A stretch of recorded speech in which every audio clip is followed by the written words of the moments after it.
हिमांशी चौरसिया को सांसद दुलू महतो ने धनबाद का नाम रोशन करने के लिए दी बधाई। हिमांशी ने वित्तीय साक्षरता प्रश्नोत्तरी में समस्त उत्तर भारत में पहला स्थान प्राप्त किया।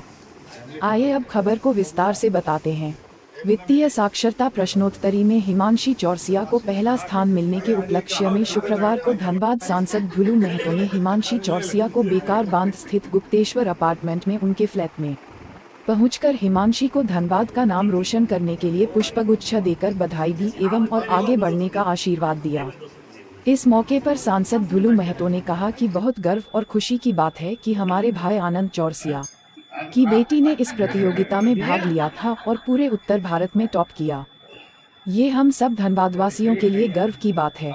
आज हिमांशी को इस सफलता के लिए बधाई देकर हौसला अफजाई करने आए हैं कि भगवान हिमांशी को और आगे बढ़ाएं और हमें पूर्ण विश्वास है कि जिसके माता पिता दादा दादी साक्षात भगवान के रूप में शिक्षा के क्षेत्र में आगे बढ़ाने के लिए खड़े हैं, वह संस्कार के साथ शिक्षा के क्षेत्र में आगे बढ़ता है, जिसका उदाहरण हिमांशी चौरसिया है।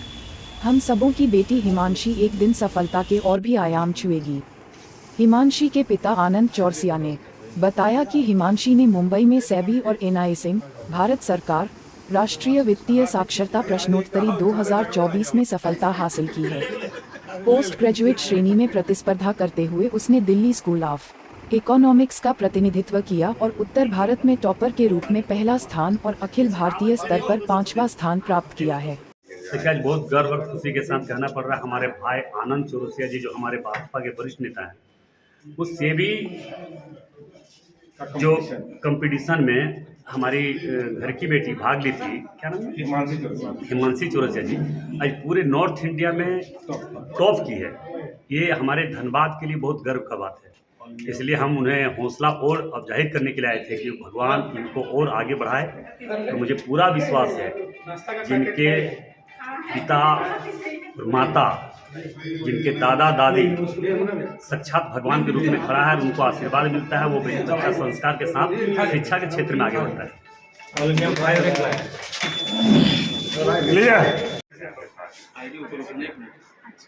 जी बताया, सांसद जी आए थे, आपको मालूम है क्या कुछ आपको सर आए थे मेरे को कॉन्ग्रेचुलेशंस बोलने के लिए, बिकॉज एक सेबी जो है हमारा securities and exchange board of India along with NISM एक फाइनेंशियल लिटरेसी क्विज किया था नेशनल लेवल पे। उसमें मेरा नेशनल रैंक 5th था और नॉर्थ इंडिया से, क्योंकि मैं अपने college Delhi school of economics को रिप्रेजेंट कर रही थी, तो नॉर्थ इंडिया से मेरा रैंक 1st था और नेशनली मेरा रैंक 5th था। तो आई एम रियली ऑनर्ड कि सर आए, उन्होंने मेरे को इतना प्रोत्साहन किया। कितना परिश्रम और एफर्ट लगा इस मुकाम में पहुंचने के लिए?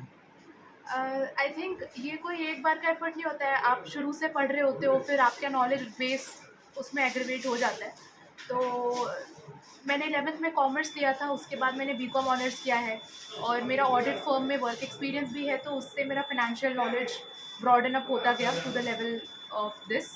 माता पिता का कितना सपोर्ट रहा है? बिल्कुल 100% उन्हीं का सपोर्ट है। माता पिता, दादा दादी, मम्मी, नाना नानी सब का ही सपोर्ट के कारण है जो है। इस सफलता के बाद आगे और क्या करने का? मेरे को फाइनेंशियल और इकोनॉमिक फील्ड्स में ही आगे जाना है। I haven't decided yet, but most probably reserve bank of India या सेबी में कुछ ऑफिसर के रूप में I want to work for these regulatory bodies आगे जाकर। तो अपना इंट्रोडक्शन दीजिए। हाँ, मेरा नाम हिमांशी चौरसिया है। My father's name is Anand Chaurasia and my mother's name is Rinku Chaurasia. मैं धनबाद से ही हूँ, born and brought up in Dhanbad. मैंने अपनी 10th और 12th कार्मल स्कूल धनबाद से कंप्लीट करी है। उसके बाद एक completed my BCom honours from Indraprastha college for women university of Delhi. उसके बाद एक साल ENY में मैंने काम किया। उसके बाद अभी मैं मास्टर्स कर रही हूँ Delhi school of economics. Thank you so much.